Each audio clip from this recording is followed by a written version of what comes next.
अस्सलाम वालेकुम।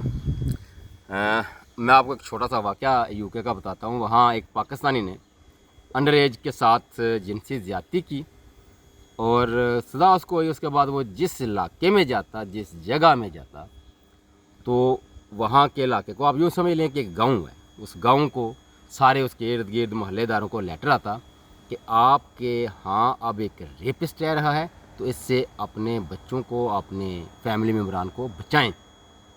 ये मामला इस हद तक सख्त होता गया, यानी उसका जीना इतना हराम कर दिया सोसाइटी ने कि वो छोड़कर पाकिस्तान चला गया।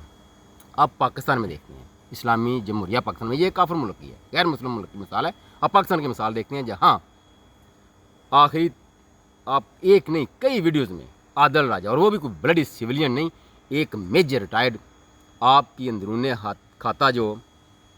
खाना जो वो स्टोरियाँ बताता है कि किस तरह जिनसे इस्तेमाल करते हैं आप औरतों का, अपनी नई जो रिक्रूट फीमेल भर्ती है उनका।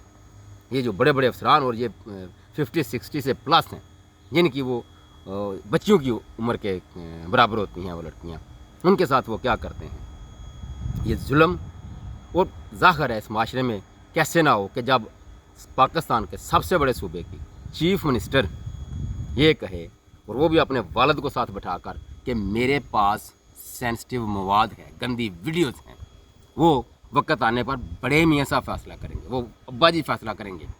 बेटी कह रही है अपने बाप को कि जब वो अब्बा जी फैसला करेंगे तो वो मैं गंदी वीडियोस लीक करूँगी। और उसी बुनियाद पर ये पाकिस्तानी माशरे में क्या क्या नहीं हो रहा। आप गली मोहल्ले देख लें, अपने मोहल्ले देख लें, एक गैर मुस्लिम सोसाइटी और मुस्लिम सोसाइटी में इतना बड़ा फ़र्क। हमें जिस मकसद के लिए पाकिस्तान हासिल किया गया, पाकिस्तान का मतलब क्या, ला इलाहा इल्लल्लाह, वो तो कायद की वफ़ात के बाद ही दफन कर दिया हम लोगों ने। उसके बाद अगर कोई यहाँ आज किसी की लेगेसी चल रही है तो वो जनरल ग्रेसी की है, जो पहला आपका आर्मी चीफ था, और यही मिलिट्री इस्टेब्लिशमेंट ने उस वक्त से लेकर आज तक पाकिस्तान को यरगमाल बनाया हुआ है। और चलें कोई बात नहीं, यरगमाल भी बना लेते, लेकिन अपनी अखलाकियात, अपना दीन, अपना कल्चर, अपनी ट्रेडिशन, उस पर अगर कायम रहते तो कोई मसला नहीं था। कई मुल्कों में शहनशाहित है, मलूकियतें हैं, डिक्टेटरशिप है, कोई मसला नहीं, लेकिन वो अपने मुल्क और कौम के साथ मुखलस होते हैं। ये कैसे मुहब्बे वतन हैं कि जैसे ही रिटायर्ड होते हैं तो अपने मुल्क से निकल कर बाहर जाकर जजीरे, अपने फ्लैट, अपनी प्रॉपर्टी बनाई होती है और हम भाग जाते हैं। और शर्म से हमारा सर उस वक्त क्या करें, शर्म से डूब मरने का जी चाहता है उस वक्त, जब ये आपको इंडियन ये कहते सुनते हैं कि वो हमारा आर्मी चीफ रिटायर्ड, वो 2 कमरे के फ्लैट में है, वो हमारा आर्मी चीफ, वो अपने गांव में अपनी ज़िंदगी गुजार रहा है किसानों वाली, और आपके आर्मी चीफ किधर है साहब का? एक आध को छोड़कर बाकी सारे। पाकिस्तान में एक ही आर्मी चीफ ऐसा था जिसने आइन और कानून के मुताबिक अपनी ड्यूटी की ओर चला गया, और बल्कि चला नहीं गया, उसको निकाल दिया नवाज शरीफ ने, जनरल जहांगीर करामत साहब। वो उनका इख्तलाफ हुआ था उस वक्त के प्राइम मिनिस्टर मियां नवाज शरीफ के साथ, तो वो शरीफ आदमी ने कहा ये पकड़े रिजाइन, मैं जाता हूँ।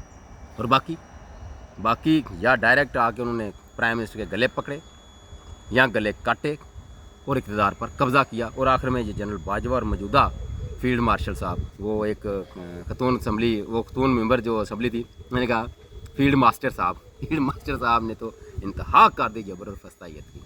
यार हाफ़िज़ कुरान है, वाला कद करमना बनी आदम, इसका मतलब नहीं समझते। अगर हाफ़िज़ कुरान है तो ला इकराहा फ़िद्दीन का मतलब नहीं समझते।